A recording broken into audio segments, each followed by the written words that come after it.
நீங்க வச்சிருக்கிற எதை இழந்தாலும் பிரச்சனை இல்லை, பிள்ளைகள் ஆத்துமாக்களை இழந்துடாதீங்க. இன்னைக்கு சர்பம் வீட்டு வாசல்ல நிக்குது, உங்க பிள்ளைகளை கவ்வி கொண்டு போறதுக்கு நிக்குது. ஸ்கூலுக்கு அனுப்புறோம், காலேஜுக்கு அனுப்புறோம், எல்லாம் நம்ம அனுப்புறது பாபிலோனுக்குள்ள அனுப்புற மாதிரி. ஆனா நம்ம பிள்ளை தானியலா இருந்துச்சுன்னா பாபிலோன்ல எந்த பிரச்சனையிலும் தப்பிச்சு வந்துடும். ஆனா நம்ம பிள்ளை ஸ்ட்ராங்கா இல்ல, அது எருசலேமிலேயே கெட்டு போகும். தயவு செய்து குடும்பத்துல டெய்லி ஜெபம் பண்ணுங்க, பிள்ளைகளோட உட்கார்ந்து பேசுங்க. ஸ்பிரிச்சுவலி உங்க பிள்ளைகளுக்கு இம்பார்ட்டன்ஸ் கொடுங்க. பெற்றோரை பிள்ளைகளை ஞாயிற்றுக்கிழமை சர்ச்சுக்கு கூட்டு வரதில்ல, உட்கார்ந்து படின்றாங்க. வீட்டுல படிப்பு முக்கியம், நான் இல்லைங்கள, அது ரெண்டாவது. எக்ஸாம் முக்கியம், அது ரெண்டாவது. உங்க பிள்ளைகளுடைய ஆத்மா தான் முக்கியம், அது ஃபர்ஸ்ட். பிள்ளை டாக்டரா இருக்குதா இன்ஜினியரா இருக்கிறத விட உங்க பிள்ளை பரலோகத்தில் இருக்குதான்றது பார்க்கணும். டாக்டராகி இன்ஜினியர் ஆகட்டும், வேணான்னு சொல்லல. டாக்டராகி இன்ஜினியரிங் நரகத்துக்கு அது போயிடக்கூடாது. டாக்டராகி இன்ஜினியரிங் பரலோகத்துக்கு போகணும். பரலோகத்துக்கு போகும்போது டாக்டர் வந்தாரா இன்ஜினியர் வந்தாரான்னு பார்க்க மாட்டாங்க, உண்மையும் உத்தமம் உள்ளவன் வந்தானா தான் பார்ப்பாங்க. சோ இம்பார்ட்டன்ஸ் அதுக்கு கொடுங்க. மார்க் 4 குறையட்டும், பிரச்சனை இல்ல. உங்க பிள்ளை ஆவில வளர்ந்துட்டா சோத்திரம்.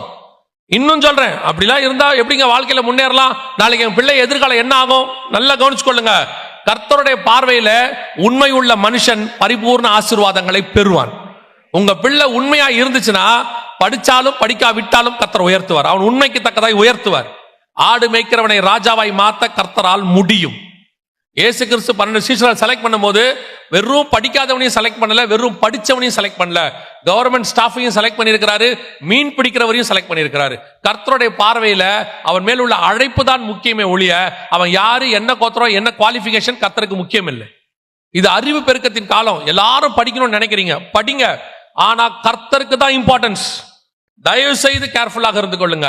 நீங்க கர்த்தர் கொடுத்த தோட்டத்தை விட்டுட்டு நீங்க தோட்டத்துக்குள்ள அந்த பழம் பறிச்சு வச்சேன், இந்த பழம் பறிச்சு வச்சிருக்கிற ஆண்டவரை, எல்லாம் வச்சிருக்க ஆண்டவர் கேட்பாரு, உன் பிள்ளை எங்கன்னு கேட்பாரு.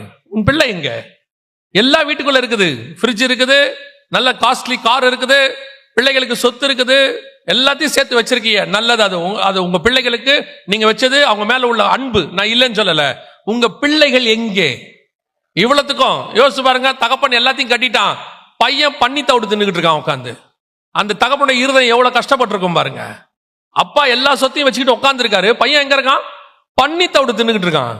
அப்பா உட்கார்ந்து இருக்காரு இங்க. அந்த அப்பா காத்துக்கிட்டே இருக்கிறாரு, என்னைக்கு என் பையன் திரும்பி வருவான்னு. அதே தானே உங்களுக்கும் சொல்றேன். உங்க பிள்ளைகள் பண்ணி தவிடு திங்க போயிடக்கூடாது, பிள்ளைகள் ஆண்டவர் விட்டு தூரம் போயிடக்கூடாது. கஷ்டம் என்ன செஞ்சாவது பிள்ளைகளை பரலோகத்துக்கு கூட்டு போயிருங்க.